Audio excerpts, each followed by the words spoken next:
I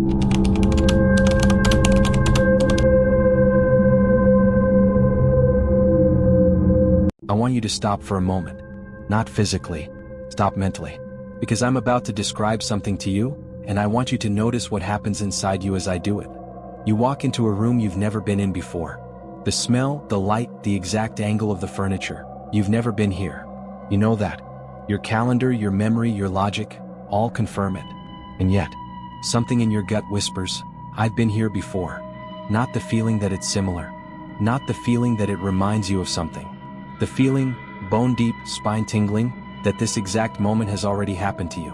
And then, just as suddenly as it arrived, it dissolves. Gone. Like smoke. That was déjà vu.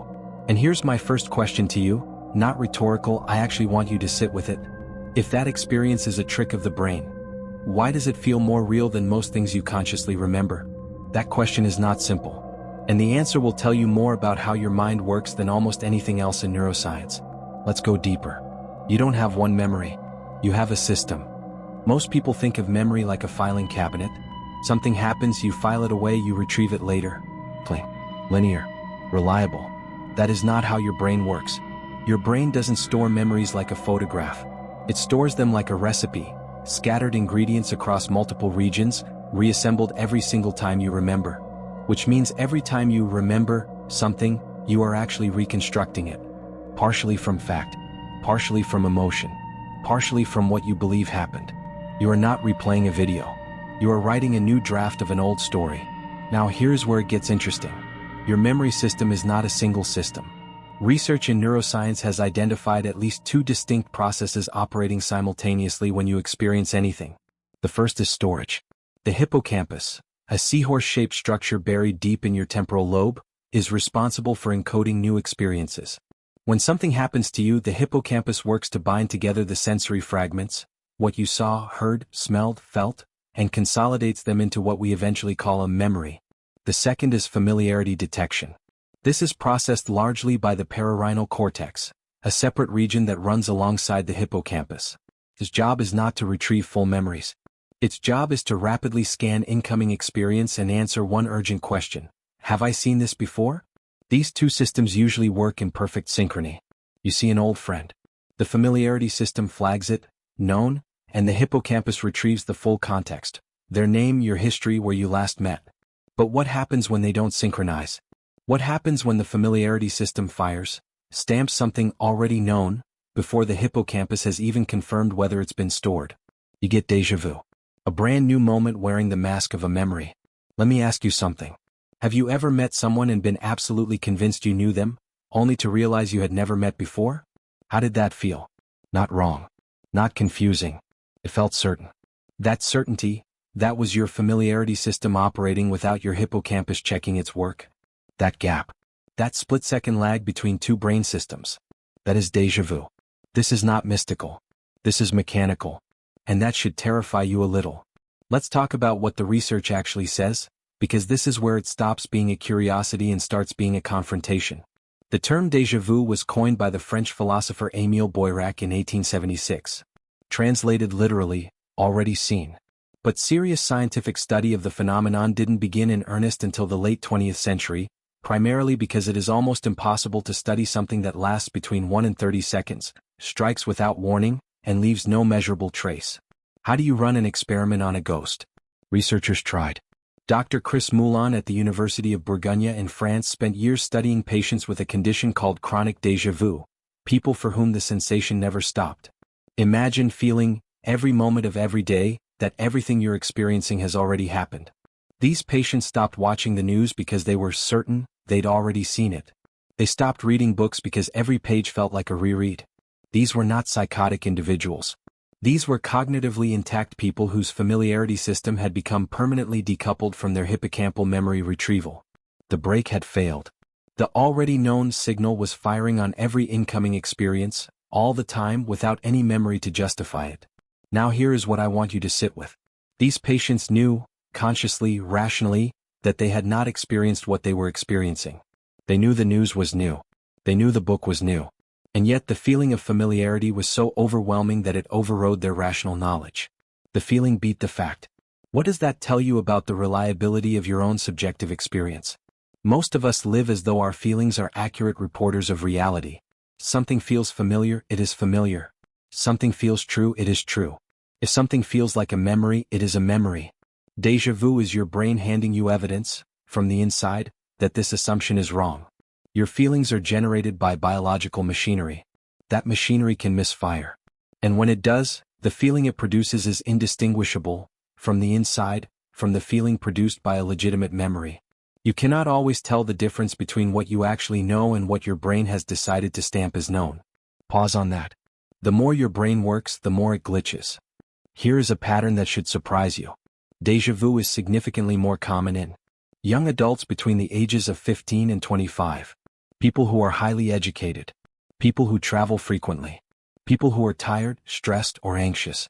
People with temporal lobe epilepsy, who often experience déjà vu as a pre-seizure aura. Notice what that list tells you. It is not more common in people with poor memories. It is more common in people with active, overloaded, highly stimulated brains. Why? Because déjà vu is not a failure of a weak system. It is the side effect of a complex system running at high speed. The faster your brain processes experience, the more likely it is to occasionally shortcut the verification process, to let the familiarity signal fire before the hippocampus has finished its job. Think of it like a word processor with autocomplete. The more sophisticated the autocomplete, the more aggressively it predicts. And the more aggressively it predicts, the more likely it is to occasionally complete a sentence you didn't intend. Déjà vu is your brain's autocomplete filling in "I've been here before" the evidence has arrived. It is a tax on cognitive sophistication. Here is a question for you. If your brain glitches more the harder it works, what does that say about the moments in your life when you feel most certain? When you feel most sure that you know how something will turn out, that you've seen this before, that you already know what's going to happen? Are those moments of genuine wisdom? Or are those moments your familiarity system outrunning your actual knowledge? Science solved the mechanism. It didn't solve the mystery. I want to be transparent with you. I've just spent considerable time explaining the neuroscience of déjà vu. The dual-process memory system. The pararhinal cortex firing out of sync. The hippocampal verification lag. And that explanation is real, and it is supported by substantial evidence. But I want to tell you something that the neuroscientists themselves will admit if you press them hard enough. The mechanism does not explain the experience. Let me draw that distinction sharply. Knowing how déjà vu happens, which brain regions, which timing, which miscommunication, tells you the machinery. It does not tell you why the experience feels the way it does. Why it feels not just familiar but hauntingly familiar. Why it carries a quality of significance that a normal memory does not. Why it produces, in almost everyone who has it, a brief but genuine sense of something larger, something almost metaphysical, pressing in at the edges. This is what philosophers call the explanatory gap. You can fully describe the mechanism of a physical process and still not have explained the subjective quality of the experience. The neuroscience tells you the how. It does not tell you the why it feels like that. And this matters. Because across human history, déjà vu has been interpreted not as a brain glitch but as evidence for some of the most profound ideas in human thought. Plato used experiences of inexplicable familiarity as evidence for his theory of anamnesis, the idea that the soul existed before the body, and that learning is actually remembering what the soul already knew. Eastern philosophical traditions, particularly in Buddhism and Hinduism, pointed to déjà vu as a trace of past life experience bleeding through the membrane of the present. Parapsychology has long cited it as potential evidence for precognition, the idea that some part of us experienced this moment before it arrived. Now, I'm not telling you these interpretations are correct. I'm asking you something more uncomfortable. Why does the experience produce these interpretations so reliably, across every culture, across every century, in every human being who has it? Is it simply that humans are pattern-seeking creatures who reach for meaning when confronted with a glitch? Or is it that the glitch reveals something true, that the normal, linear, cause-and-effect experience of time is itself a construction, and déjà vu is a momentary crack in that construction through which something more fundamental briefly shows itself? I don't know the answer. Neither does anyone else. And I think that matters more than we usually allow. Your experience of now is already the past. Here is perhaps the strangest piece of this entire conversation. Your conscious experience of the present moment is not actually the present moment. This is not philosophy. This is neuroscience. The raw sensory data that enters your brain, light hitting your retina, sound waves reaching your cochlea, pressure activating your skin receptors, must be processed before you can be aware of it. That processing takes time. Roughly 80 to 100 milliseconds for basic sensory processing. Significantly longer, up to half a second, for the full conscious experience of an event to be assembled. By the time you are consciously aware of, now, the moment that generated that awareness has already passed. You are always living slightly behind the actual present. Your consciousness is a newspaper that's always a few seconds old, reporting on a world that has already moved on. This means that your experience of the present moment is itself a construction, a model your brain builds of what it thinks is happening, using signals that have already traveled, been processed, been assembled into a coherent narrative. And here is the implication that should stop you cold. If your conscious experience of the present is already a reconstruction, already a model built from the past, then what exactly is the difference between a real memory and a false one at the level of experience? Déjà vu is your brain creating a false memory tag on a current experience. But how different is that, really, from what your brain does with every experience? Building a model, tagging it with meaning, creating a narrative that feels true? The difference between a memory and a perception may be less absolute than you think. Let me ask you this. If you cannot fully trust your brain's familiarity system, if it can fire incorrectly and produce an experience indistinguishable from genuine memory, what else in your experience might be a tag that fired before the evidence arrived? What convictions do you hold, about yourself, about others, about how the world works, that feel like memories but might be misstamps? This is where we stop talking about the brain and start talking about you. I want to bring this home. We've been talking about déjà vu as a neurological event, a timing glitch, a brain process that occasionally misfires. But I want to suggest to you that déjà vu is also a metaphor, and a personally confronting one. How often do you walk into a situation, a new relationship, a new job, a new conflict, and feel with bone-deep certainty that you already know how this is going to go? That certainty, that feeling of I've been here before, I know this pattern, I know this person, I know this outcome, is your familiarity system talking. And the question déjà vu forces you to ask is it right? Sometimes it is. Pattern recognition is one of the most powerful tools the human brain possesses. Recognizing genuine patterns, genuine risks, genuine opportunities, genuine character traits, is wisdom. But sometimes, and déjà vu is proof of this, your familiarity system fires on something new and labels it as something known. And when that happens in your real life, not just in a 3-second neurological glitch but in a sustained conviction about a person or a situation, the consequences are not 3 seconds of pleasant strangeness. The consequences are decisions, relationships, years. How many times have you been certain you knew someone, based on how familiar they felt, and been wrong? How many situations have you exited prematurely because your brain said, I know how this ends? And maybe it didn't. How many new ideas have you dismissed because they felt like something you'd already considered and rejected? And maybe they weren't. Déjà vu in the brain lasts seconds because the mismatch corrects itself automatically. The hippocampus catches up, confirms there's no stored memory, and the familiarity signal fades. In life, that automatic correction doesn't happen. You have to do it deliberately. You have to notice when you are operating on a familiarity signal that has outrun its evidence, and pause long enough to let the verification catch up. That pause is one of the hardest things a human being can do. Because the familiarity signal doesn't feel uncertain. It feels like knowledge. What if the glitch is pointing at something real? I want to spend a moment with something most psychology scripts would skip. There is a subset of déjà vu experiences that don't quite fit the standard explanation. The standard explanation, pararhinal cortex misfires, hippocampus hasn't verified, signal corrects, accounts for the majority of cases. But there are documented accounts of déjà vu that precede events rather than accompany them. Cases where the sensation is followed not by the correction of the mismatch but by an uncanny sense that the next few moments unfold as if scripted. These are often called déjà vécu, already lived, as distinct from déjà vu, already seen. Neurologists assign these to more complex hippocampal involvement, possible microtemporal lobe activity, or the role of attention and prediction in experience.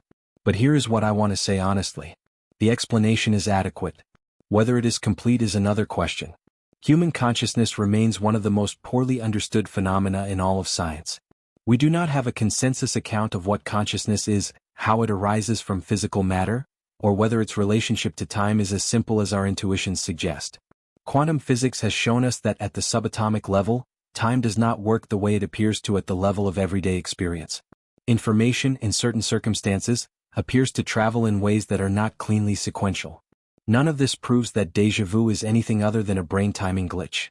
But it leaves room, legitimate, scientifically honest room, for humility about what we have fully understood and what we have merely explained at the level of mechanism. The universe is stranger than any single framework can contain. And the fact that billions of human beings across all of recorded history have had an experience of time folding back on itself, however briefly, should make us careful about dismissing it entirely as noise. Sometimes the glitch in the system is pointing at something the system wasn't designed to detect. This is not a conclusion. This is an opening. I don't want to end this with neat answers. Neat answers would betray the conversation. But I want to leave you with three things, not conclusions but lenses. The first lens, epistemic humility. Your brain generates feelings of certainty independently of whether certainty is warranted. Déjà vu proves this from the inside. The next time you feel absolutely sure about anything, ask yourself, is this the hippocampus or is this the perirhinal cortex? Is this verified knowledge, or is this a familiarity stamp that fired before the evidence arrived? You will not always be able to tell the difference. But asking the question changes the relationship. The second lens, the value of the gap. Déjà vu resolves when the mismatch is caught. There is a gap, a tiny, strange window, between the false familiarity firing and the hippocampus catching up. In that gap, reality reasserts itself. Most of us do not create those gaps in our daily cognitive lives. We move from recognition to conclusion without verification. We act on familiarity without checking the memory. The practice of creating deliberate gaps, pausing between impulse and action, between recognition and response, is among the most cognitively sophisticated things a human being can do. It is also among the rarest. The third lens, strangeness as signal. Déjà vu is strange. Most of us laugh it off, mention it to the person next to us and move on. But the strangeness is the signal. It is your brain catching itself in the act of constructing your reality, and briefly making that construction visible. That visibility is a gift. Most of the time, you do not notice that you are building your experience rather than simply receiving it.